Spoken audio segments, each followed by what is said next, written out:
จบปริญญาจากมหาลัยบ่เค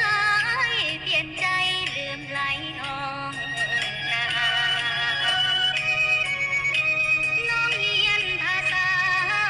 อักษรศาสตร์บ่เคยลืมค่าไทยนาบ่ได้คิดว่าเงินฟ้ากับดินเถิงนั่งรถเก่งฟังเพลงเปิดแอร์หัวใจมีแต่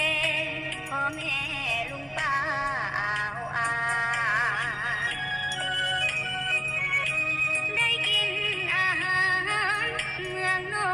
กบ่ลืมพับนอกกับแจ่วปลาบ่ได้ไปหา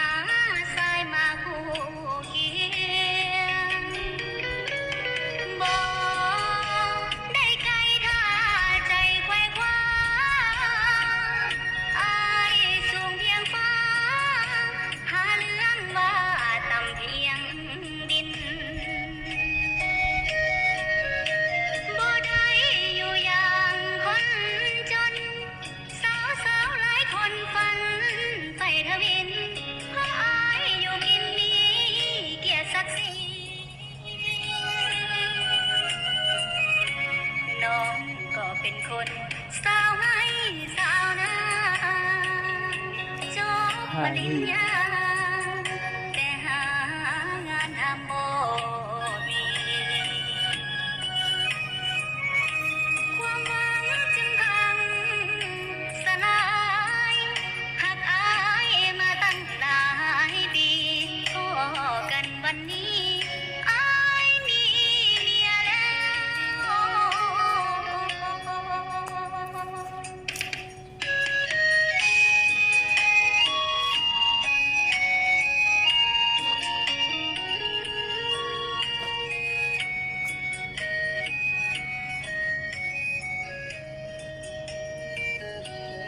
ไฟ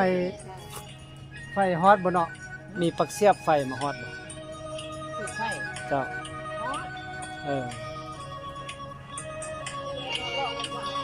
แล้วของลูกจะเอาต่อใส่ลูกก็มีอยู่ บ่ได้ไกลท่าใจไขว้คว้าอายสูงเพียงฟ้าหาเรื่องว่าต่ำเพียงดินบ่ได้อยู่อย่างคนจนสาวๆหลายคนฝันไฟทวินเพราะอายอยู่กินมีเกียรติศักดิ์ศรี จะเอาของลูกต่อเอาของลูกก็มีอยู่สิต่อ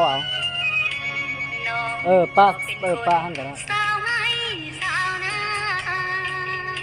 จบปริญญาแต่หางานทำ ไว้หั่นแหละ บ่